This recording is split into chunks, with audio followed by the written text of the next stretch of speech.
사랑하십니다. 나도 하나님을 사랑합니다. 하나님 앞에서 나는 존귀한 자입니다. 내 옆에 있는 분도 존귀한 자입니다.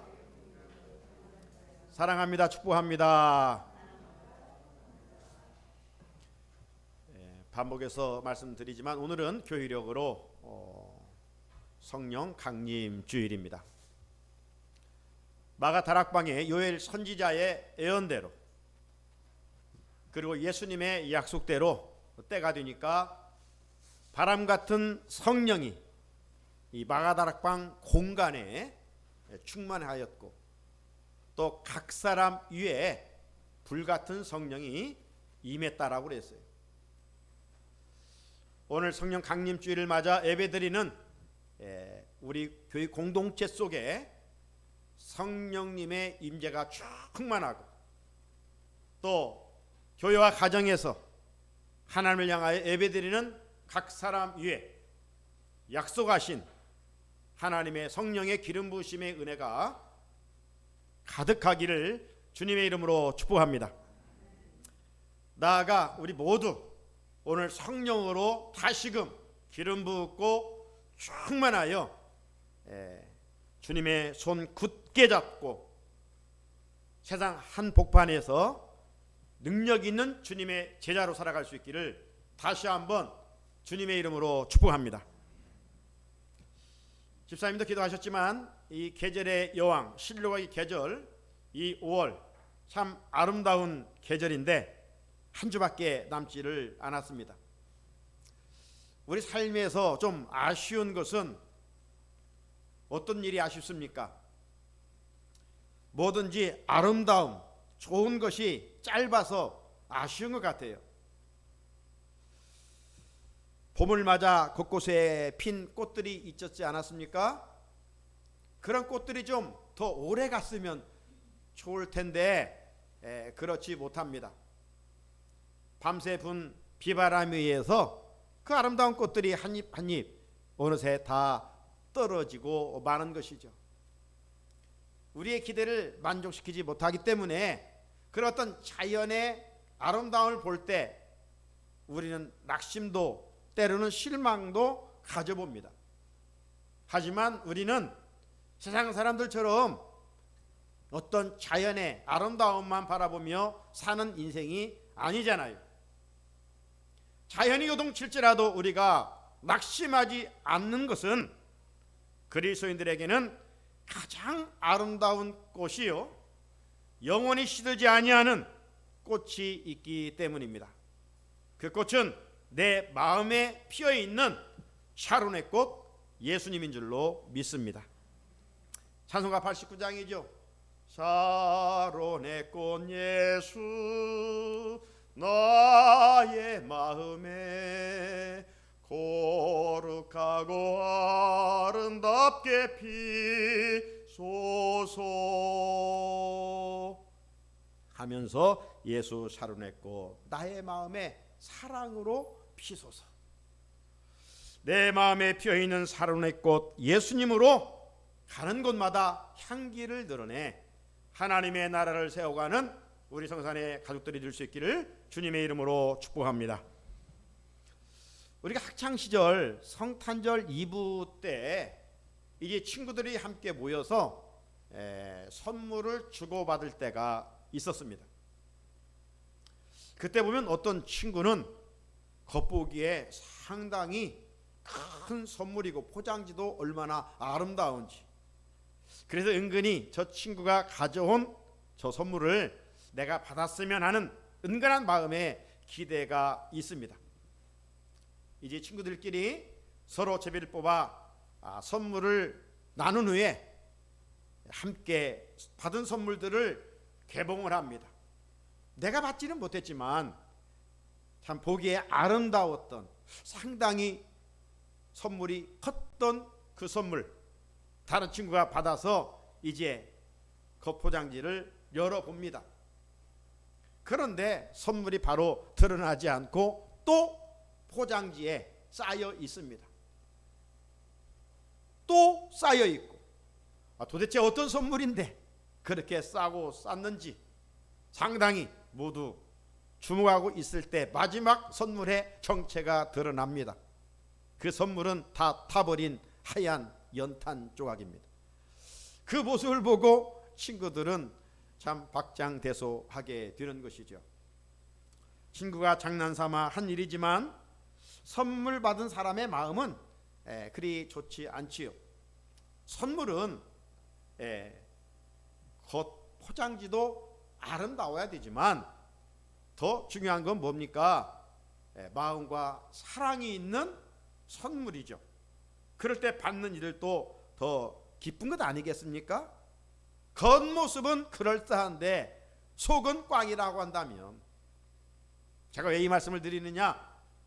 바로 하나님 앞에서의 우리의 신앙생활이 잘못하면 그럴 수 있다 이 말이죠. 겉모습은 그럴싸해요. 예수 오래 믿었어요? 어떤 직분이 있어요? 이렇게 저렇게 남다른 충성도 하는 것 같아요. 그런데 정말 하나님이 보실 때 우리의 내면이 아름다운 신앙의 인격을 가지고 있느냐 이 말이죠.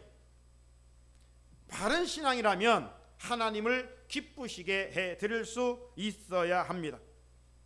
교회 안에서의 믿음 생활과 또 교회 밖에서의 우리의 삶이 균형을 잘 이루어야 합니다.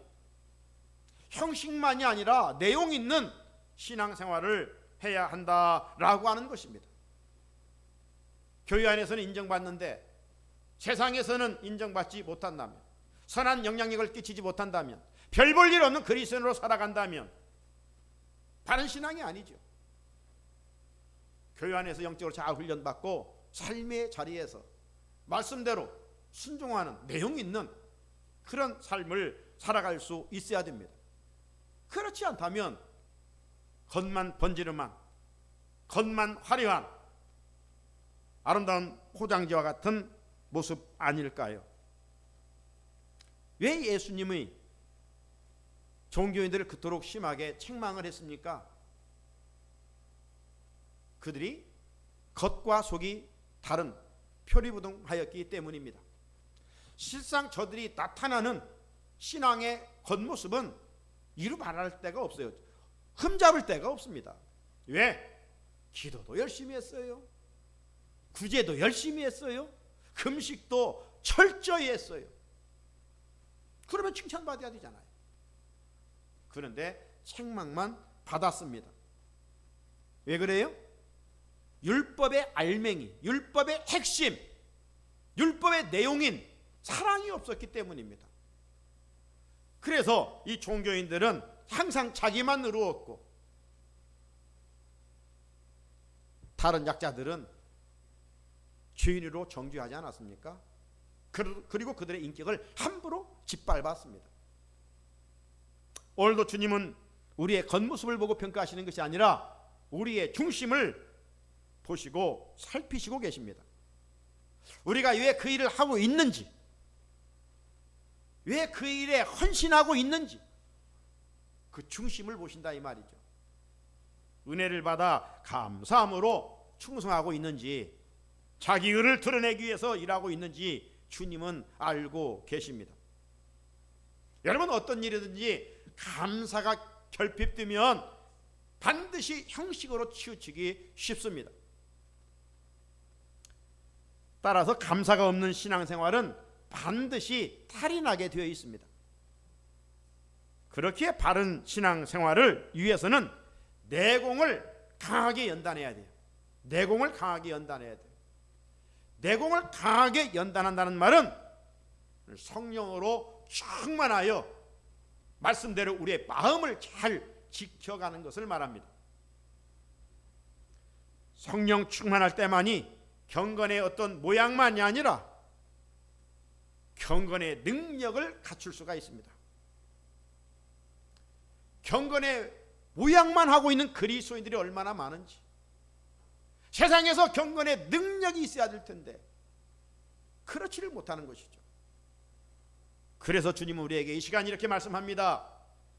그런 자리에 있거든 이렇게 돌아서라고 디모데 후서 3장 5절에서 말씀합니다. 같이 한번 읽어볼까요? 시작. 경건의 모양은 있으나 경건의 능력은 부실하니 이 같은 자들에게서 네가 돌아서라, 유턴하라는 겁니다. 경건의 모양만 하고 있는 신앙의 경력과 이력만 자라가지 말고 예수님의 제자답게 살아가라는 거예요. 그 방향으로 돌아서라는 거예요. 사랑하는 성도 여러분, 우리가 주님의 제자됨의 그 신분을 확실하게 나타나는 것은 주일 성수하는 것으로 끝나는 것이 아닙니다. 이곳에서 정말 예배 드리고 은혜 받고 말씀으로 무장하고 삶의 자리에 가서 악한 영들과 싸워 이기는 겁니다. 나를 넘어뜨리게 하는 주들과 싸워서 이겨야 되는 겁니다. 부패된 세상 속에서 선한 영향력을 끼쳐 하나님의 나라를 세워갈 수 있어야 합니다. 마귀와 싸워 이기기 위해서, 나를 넘어뜨리려고 하는 것들과 싸워 이기기 위해서는 경건의 모양, 주일날 한번 예배 참석하는 이것으로는 할 수가 없습니다. 형식으로는 영적 싸움에서 승리할 수가 없습니다. 경건의 능력인 하나님의 영으로 충만해야 됩니다. 오늘 성령 강림주일 예배드리는 우리 귀한 성산의 성도들에게 하나님의 영으로 다시 한번 기름 부으심 있기를 주님의 이름으로 축복합니다. 성령 충만하지 않고는 신앙의 형식만 앞세워 결국 영적 전쟁에서 패배할 수밖에 없습니다. 이스라엘 백성들 곁에서 늘 괴롭혔던 민족이 블레셋입니다. 그러므로 이 블레셋은 늘 우리를 넘어뜨리려고 하는 악한 영의 모형이라고 할 수 있는 마귀입니다. 오늘 우리가 본문 열왕기상 5장을 읽었습니다마는 그 앞에 4장에 가보면 블레셋이 이스라엘과 전쟁을 하게 됩니다. 1차 전쟁을 하게 되는데요, 이 1차 전쟁에서 이스라엘 백성들이 패하였어요. 무려 4,000명이 전사했습니다. 패배한 백성들이 진영으로 돌아왔을 때 이스라엘의 장로들이 모였어요. 왜 하나님의 택한 백성 선민 우리가 할례도 받지 않는 하나님 없는 저 블레셋에게 패할 수 있단 말인가? 그래서 모여서 논의한 분석한 결과가 뭐냐면, 우리가 전쟁에 하나님의 법궤를 앞세우지 않고 나갔기 때문이다. 하나님의 법궤가 없었기 때문에 전쟁에서 패한 것이다. 이런 결론을 내렸어요. 그래서 사람을 시켜 빨리 저 실로 성전에 있는 하나님의 임재의 상징이었던 법궤를 가져오도록 했습니다. 이제 저들 곁에 하나님의 법궤가 도착했습니다. 그러면서 그들은 생각합니다. 이제 언제라도 어떤 민족과 싸울지라도 우리는 전쟁에서 이길 거야. 이런 생각을 가지고 있었어요. 자, 시간이 흘렀습니다. 블레셋이 또 침공하여 2차 전쟁을 하게 됩니다. 지난번 한 11일 만에 이스라엘과 이 팔레스틴이 전쟁을 하다가 지금 멈추지 않았습니까? 수천 년 전에 오늘 본문의 상황과 거의 똑같은 거예요. 이스라엘과 블레셋이 싸움을 거예요.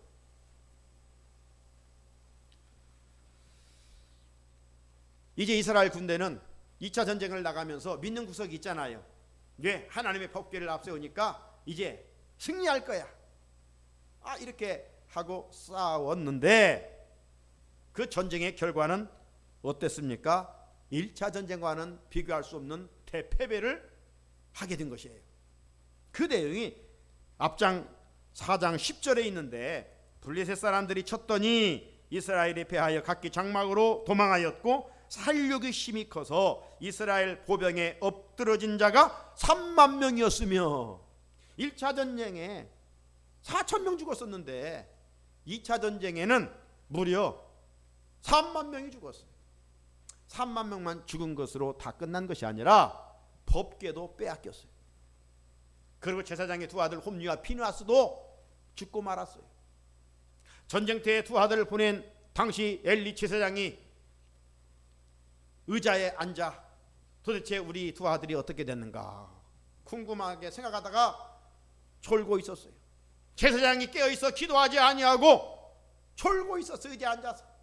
그러다가 한 전사가 와서 엘리 제사장님, 내 두 아들이 어떻게 됐느냐. 이스라엘도 패하고 두 아들도 죽었습니다. 그 소식을 듣자 이 상당히 비만했던 엘리 제사장이 그만 뒤로 넘어져 목이 부러져 죽었다라고 말씀하고 있습니다. 여러분, 이스라엘 백성들이 하나님의 임재의 상징인 언약궤 법궤를 앞세우고 전쟁에 나갔다면 승리해야 되는 거 아니에요? 그런데 왜 이렇게 비참하게 패배했을까요? 한마디로 말하면 이들은 신앙의 내용이 없이 형식만 추구하였기 때문입니다. 하나님의 말씀이 선포되었건만 하나님의 말씀을 듣고 끝나는 것이었지, 삶의 자리에서 하나님을 붙들고 하나님의 손을 잡고 사는 것이 아니라 헛된 우상을 붙들고 그들이 살았기 때문이었습니다. 여러분, 법궤만 앞세운다고 전쟁에서 승리할 것 같습니까? 그런데도 오늘날 성도들 중에도 이런 성도들이 있어요.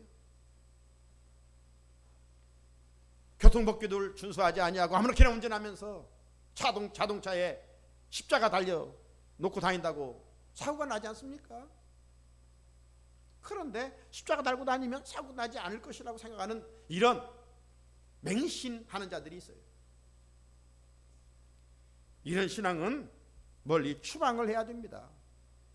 그런데 오늘 본문 당시에 이스라엘 백성들의 삶의 자리는 내용이 없이 형식만 있었다는 겁니다.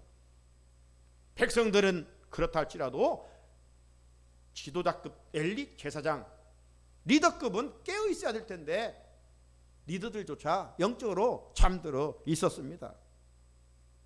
그래서 엘리 제사장의 영적 센스가 망가져 작동하지를 않았어요. 그 결과 두 아들을 5월 가정의 달 우리 자녀들이 믿음의 부모의 대를 이어가야 될 텐데 그렇지 못한 것처럼 자녀들을 양육하지 못했어요. 엘리 자신이 그렇게 영적으로 망가졌으니 무슨 자녀들 교육을 하겠습니까? 그러므로 이 두 아들은 성경은 행실이 나쁘고 여호와를 알지도 못했다고 그랬어요. 뿐만 아니라 이들은 하나님께 사람들이 제사 드릴 때 가져온 그런 이 좋은 고기를 다 훔쳐갔어요. 여호와의 제사를 멸시했어요. 그리고 회막에서 여인들과 나쁜 짓을 했어요. 여러분, 제사장 가정이 이렇게 변질되었으니 당시 백성들의 삶의 자리는 말할 것도 없었던 것이죠. 신앙의 형식은 있었어요. 제사를 드리지 않은 게 아니에요. 그러나 진정한 내용이 결핍되었던 것이죠. 이러니 전쟁에서 패하는 것은 당연지사 아니겠습니까? 그런데도 깨달아야 될 텐데 깨닫지 못하고 회개하지 않고 그냥 법궤 타령만 하는 것입니다. 법궤만 앞세우고 전쟁에 나가면 무조건 승리할 줄 믿었던 것이죠. 이런 행동은 하나님의 이름을 업신여기는 일입니다. 하나님의 형식을 추구하는 자의 편에 서 있지 않습니다. 하나님은 언제든지 하나님의 말씀을 듣고 진리를 받고 회개하고 마음을 찢는 자들의 그 편에 서서 역사하십니다. 신앙생활에서 형식만 추구하면 하나님의 영은 떠나고 마는 것입니다. 엘리 제사장 가문과 이스라엘 백성들이 하나님의 말씀에 순종하지 아니하고 형식만 얽매여 법궤만 앞세우고 전쟁에 나갔을 때 그 결론은 이가봇. 이가봇이 무슨 뜻이에요? 하나님의 영광이 떠났다. 이스라엘 백성들의 삶의 전에 하나님의 영광이 충만하게 임재해야 될 텐데 하나님의 영광이 떠나버렸어. 여러분, 재산이 손해보고 어떤 몸에 질병이 있는 것, 이것도 비참하지만 하나님의 백성들에게서 최고의 비참함은 뭐예요? 하나님의 영이 떠나버리는 거예요. 사랑하는 성도 여러분, 이 코로나19의 시대를 살아가면서 오늘 우리 하나님 앞에서 우리의 믿음의 생활을 냉철하게 진단해 보아야 합니다. 정말 형식과 내용의 균형을 잘 이루고 있는지 말입니다. 주의를 지키고 말씀을 읽고 듣고 교회에서 이렇게 저렇게 봉사하는 것들 신앙생활의 형식입니다. 중요한 것은 그릇 안에 담고 있는 내용물이 좋아야 됩니다. 내용물은 무엇일까요? 삶의 자리에서 말씀대로 순종하는 일입니다. 바른 믿음이란 믿음을 행동으로 옮기는 것입니다. 그래서 야고보는 행함이 없는 믿음은 죽은 믿음이다, 이렇게 정의하지 않았습니까? 교회 안에서의 형식과 교회 밖에서의 내용이 균형을 잘 잡아야 됩니다. 좋은 교회들처럼 형식에만 치우치면 영적 중병에 걸린 상태입니다. 우리 몸이 중병에 걸려 있으면 어떻게 됩니까? 병원에 빨리 가서 의사를 통해서 수술을 받고 치료받고 회복해야 됩니다. 그래 여기 살아날 수가 있습니다.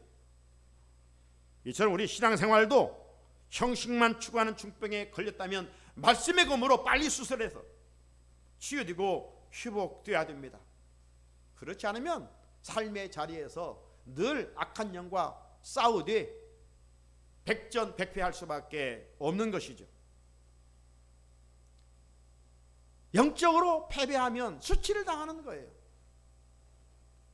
우리가 세상에서 성도답게 거룩하게 살지 못하면 내 행위로 교회가 욕을 먹고 개독교인이라고 비난을 피할 수가 없는 것이죠. 그래서 주님은 우리에게 경건의 모양만 갖춘 형식적인 신앙 생활로부터 돌아서라! 돌아서라! 돌아서야 할 때 돌아서지 아니하면 사고 나는 거예요. 돌아설 때 하나님의 손이 우리를 붙들어 주시사 승리하게 하시는 것입니다. 블레셋 사람들이 이스라엘과 전쟁에서 법궤를 빼앗은 후 아스돗에 있는 다곤 신전 곁에 갖다 놓았습니다. 왜 그들이 하나님의 법궤를 빼앗다가 자기들이 섬기는 다곤 신전에 갖다 놓았을까요? 자기들이 믿는 의지하는 다곤 신이 저 이스라엘 백성들이 섬기는 여호와의 신보다 더 강하다는 것을 증명하기 위함이었던 것이죠. 언뜻 육안으로 판단해 보면 틀림없어요. 왜? 그들의 신의 이름으로 전쟁해서 여호와를 섬기는 이스라엘 백성들을 싸워 이겼기 때문에, 한 번도 아니고 두 번 계속 이겼기 때문에 누가 봐도 이스라엘의 여호와 하나님보다 그들이 믿는 다곤 신이 위대한 것처럼 보였습니다.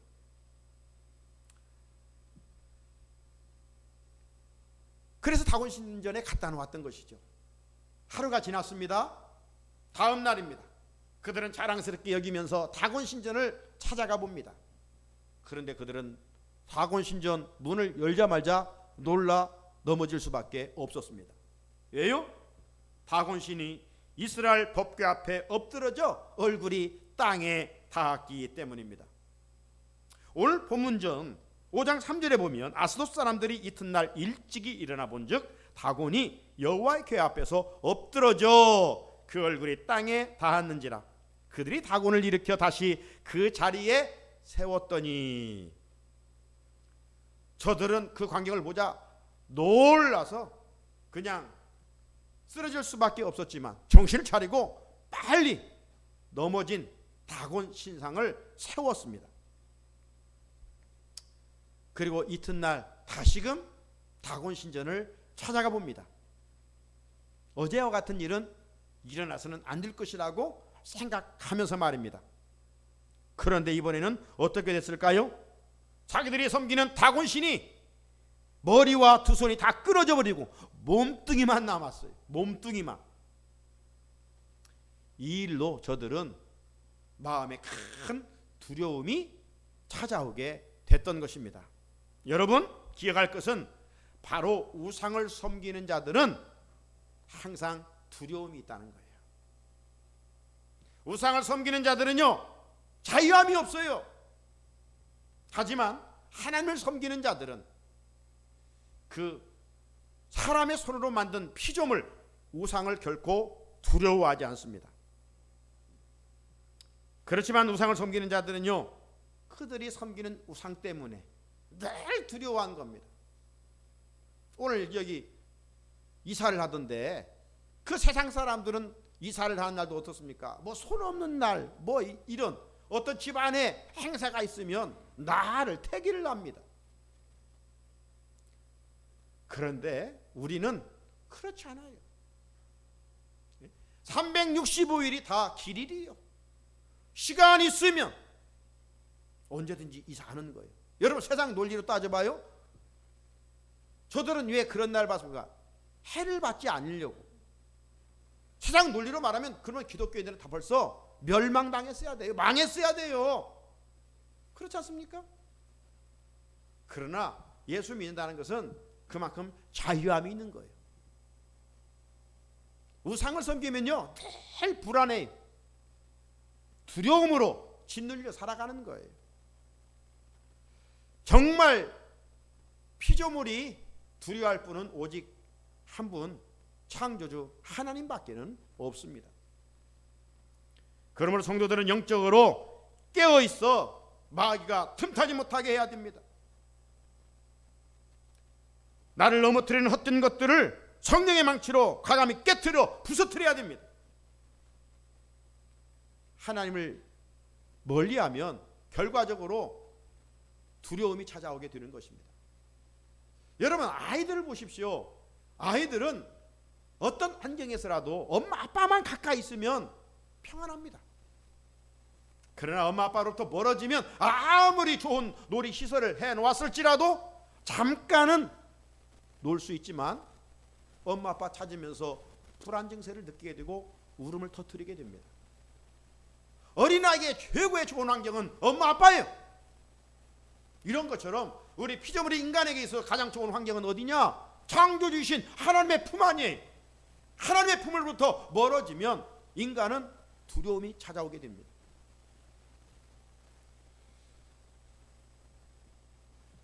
하나님께서 블레셋 백성들이 섬기는 다곤 우상을 박살을 냈어요. 그리고 우상을 섬기는 사람들에게 여호와의 손이 독한 종기 재앙을 내려 그 지역을 망하게 합니다. 그 내용이 6절인데 6절 한번 같이 읽어볼까요? 시작. 여호와의 손이 아스돗 사람에게 엄중히 더하사 독한 종기의 재앙으로 아스돗과 그 지역을 쳐서 망하게 하니. 이처럼 걷잡을 수 없는 상황이 이르자 아스돗 사람들이 회의를 하게 됩니다. 그 회의한 결과 7절인데 이스라엘 신의 괴를 우리와 함께 잊지 못하게 할지라 그의 손이 우리와 우리 신 다곤을 친다 하고. 이스라엘과 싸워 법궤를 빼앗았을 때는 자기들이 섬기는 다곤 신이 최고인 줄 알았는데 하나님의 임재 상징인 법궤 앞에 자기들이 섬기는 이 다곤 신이 박살을 나는 그런 모습을 보고 지금 두려워하는 가운데, 두려울 뿐만 아니라 지금 이제 그 지역에 막 독한 종기의 재앙이 임하게 된 것입니다. 그래서 회의한 결과 아스돗 방백들이 이 법궤를 우리 지역에서 떠나게 하자.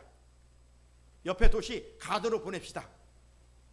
그래가지고 가드로 법궤를 보내요.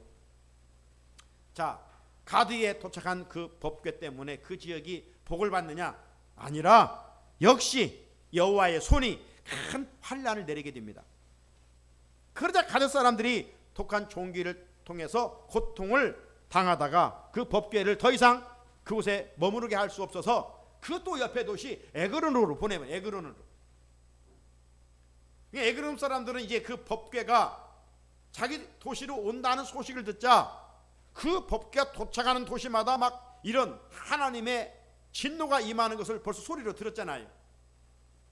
그래서 그 도시의 방백들이 모여서 회의를 한 것입니다. 그 내용이 오늘 본문 11절인데 이스라엘 신의 괴를 보내어 그 있던 곳으로 돌아가게 하고 우리와 우리 백성이 죽임당함을 면하게 하자. 네? 그렇지 않겠습니까? 법궤가 가는 곳마다 복이 임해야 될 텐데 하나님의 저주, 하나님의 재앙, 무서운 심판이 임하니까 그들은 겁이 나는 겁니다. 그래서 그 법궤를 블레셋의 7 달 동안 있다가 마침내 본래의 자리인 이스라엘 영토인 베스레메스로 돌아오게 되는 것을 보게 됩니다. 사랑하는 성도 여러분, 세상에는 사람들이 섬기는 수많은 신들이 있습니다. 지난주에도 4월 초파일 이런 일들이 있었지 않습니까? 왜 이렇게 세상에는 많은 신들이 있을까요? 영적 존재인 사람들 안에 내재된 종교성 때문에 그렇습니다. 21세기 첨단 이 과학 문명의 시대라고 해서 사람들이 이제 종교는 미개한 거야, 그렇게 살아가던가요? 아니에요. 하나님 없는 자들에게 종교성은 더 깊어집니다. 그래서 어떤 일을 하기 전에 고사를 지내는 거예요. 그 고사를 지낸 사람이 뭐 배우지 못한 그런 사람들이 아니에요. 나름 똑똑한 사람들이에요. 잘 나가는 사람들이에요. 그런데 생명 없는 돼지머리에 절을 해야 되는 거예요. 왜? 그만큼 그런 것들을 의지하지 아니하면 자기들이 하는 일이 잘 되지 않는다고 하는 이 불안한 심리 때문에 그런 겁니다. 그래서 하나님을 섬기지 않는 사람은 반드시 무언가를 섬기게 되어 있습니다.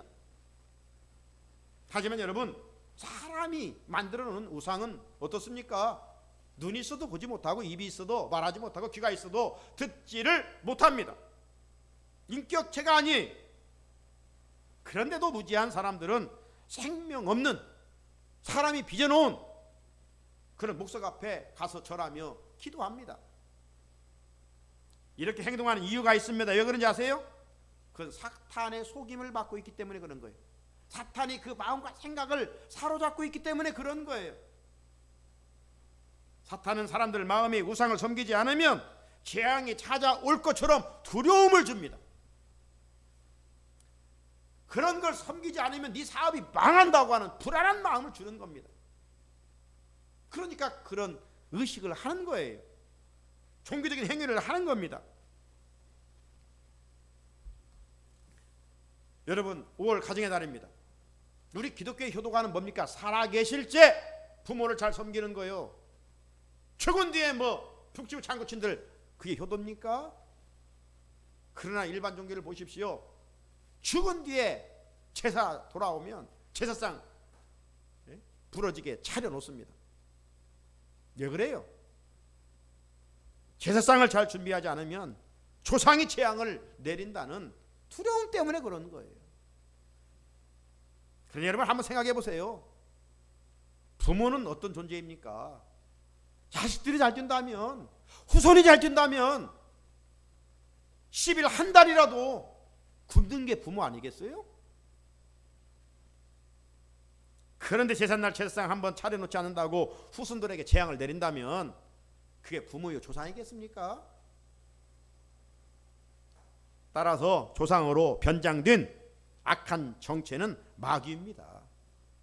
마귀가 나타나서 조상인 것처럼 밥 차려주지 않으면, 잘 준비하지 않으면 내가 해코지할 거야, 너는 안 될 거야, 이런 불안한 마음을 주는 거예요. 마귀가. 죽은 조상이 어떻게 찾아와요? 마귀는 어떻게 해서든지 하나님을 떠나 우상을 섬기다가 지옥에 떨어지기를 바라는 겁니다. 이것이 마귀의 사명이니까. 그리고 어떻게 해서든지 사람들 하여금 보이는 것들을 더 붙들고 보이는 것들을 더 사랑하고 살도록 자꾸 미혹합니다.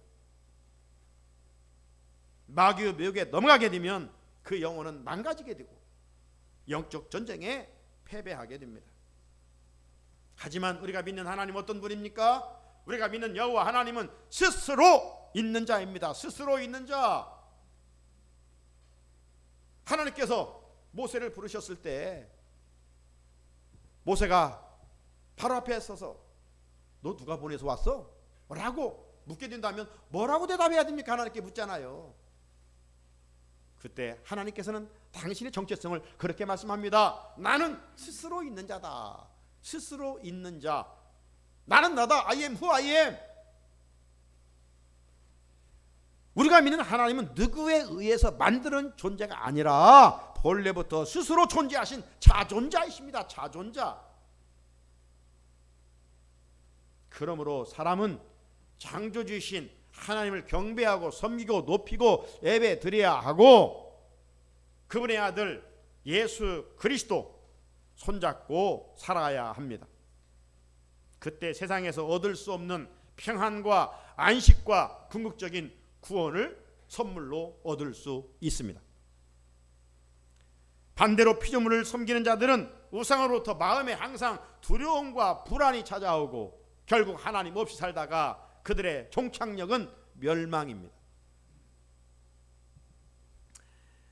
그런데 신앙생활을 하면서도 늘 마음의 평안을 누리지 못하고 날만 새면 염려, 근심, 걱정, 불안, 스트레스 이렇게 사로잡혀 살아가는 이들이 있어요. 예수를 믿으면서도 왜 하나님이 주시는 평안과 안식을 누리지 못하는 것인가? 왜 그래요? 하나님의 실존을 확실하게 믿지 못하기 때문이고 말씀의 능력을 온전히 신뢰하지 못하기 때문인 거예요. 이런 사람들은 영물인 마귀가 너무나 잘 알아요.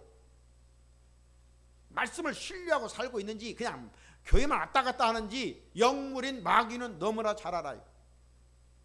그래서 그런 사람들에게 찾아가 마음을 틈타 그들로 하여금 두려움과 불안을 그 씨를 마음밭에 심어주는 거예요. 그러므로 영적 전쟁에서 승리를 통해서 마음의 참 평안과 안식을 누리기 위해서는 우리가 주님과 매일 손잡고 동행해야 돼요. 우리의 영을 말씀과 기도로 훈련을 해야 돼요. 훈련을 받아 예수님의 강한 군대가 되면 마귀는 한 길로 왔다가도 7길로 도망간다고 그랬어요. 또한 마귀는 무엇을 무서워하느냐? 어떤 물욕과 어떤 세상적인 힘을 무서워하는 게 아니라 예수 그리스도의 이름을 무서워해요. 예수의 이름을 선포할 때, 예수의 이름을 앞세울 때 마귀는 도망가요. 그러므로 우리 그리스도의 영적 핵무기는 뭐냐? 나사렛 예수 그리스도의 이름인 줄로 믿습니다. 나사렛 예수 그리스도의 이름이에요. 날마다 삶의 자리에 예수님의 이름을 선포하고 나갈 때 마귀 사탄은 박살나게 되어 있어요. 사랑하는 성도 여러분, 형식과 비본질을 붙드는 믿음 생활은 부질없는 일입니다. 종교인들이 하는 일이에요. 예수님의 제자들은 내용과 본질을 붙들어야 됩니다. 성도들에게 있어 내용과 본질은 무엇인가? 다른 게 아니에요. 하나님을 사랑하고 하나님을 섬기는 것입니다. 출애굽의 목적이 뭐예요? 하나님을 섬기기 위함입니다. 그러므로 마음에 있는 헛된 우상을 우리는 깨트려야 됩니다. 하나님의 자녀들에게 있어 구원해 주신 하나님을 사랑하고 섬기는 일은 우리 신앙생활의 으뜸입니다. 둘째갈 수가 없습니다. 그런 마음으로 살아갈 때 마귀는 틈탈 수가 없죠. 그리고 주님의 제자에게 능력은 예수 그리스도의 이름입니다. 예수님의 이름 앞에 강한 무기는 마귀는 다곤 신상처럼 땅에 엎드려지고 박살날 뿐입니다. 오늘도 하나님의 손은 우상을 치십니다. 따라서 우리가 선택된 하나님의 자녀임에도 불구하고 하나님을 붙잡지 않고 하나님을 앞세우지 아니하고 보이는 우상을 붙들고 우상을 앞세우면 하나님께서 우리를 치십니다. 그렇게 성도들에게서 권하는 유익이란 말이 여기에 있는 것입니다. 5월 가정의 달을 맞아 우리 사랑하는 가족들이 신앙생활에서 형식이 아닌 내용을, 비본질이 아닌 본질을 붙들고 나감으로 자자손손 하나님이 약속하신 복을 누려가는 은혜가 있기를 주님의 이름으로 축복합니다. 걸어가신 하나님 아버지, 좋은 계절을 살아갑니다. 오늘도 복된 날을 우리에게 주셨습니다. 그런 가운데 예배드리면서 우리에게 하나님의 말씀을 듣게 해 주셨습니다. 말씀의 거울 앞에 우리 자신을 비춰봅니다. 엘리 제사장 시대의 사람들처럼 형식만 앞세우고 있는 우리의 모습은 없는지 주님 성령 강림 주의를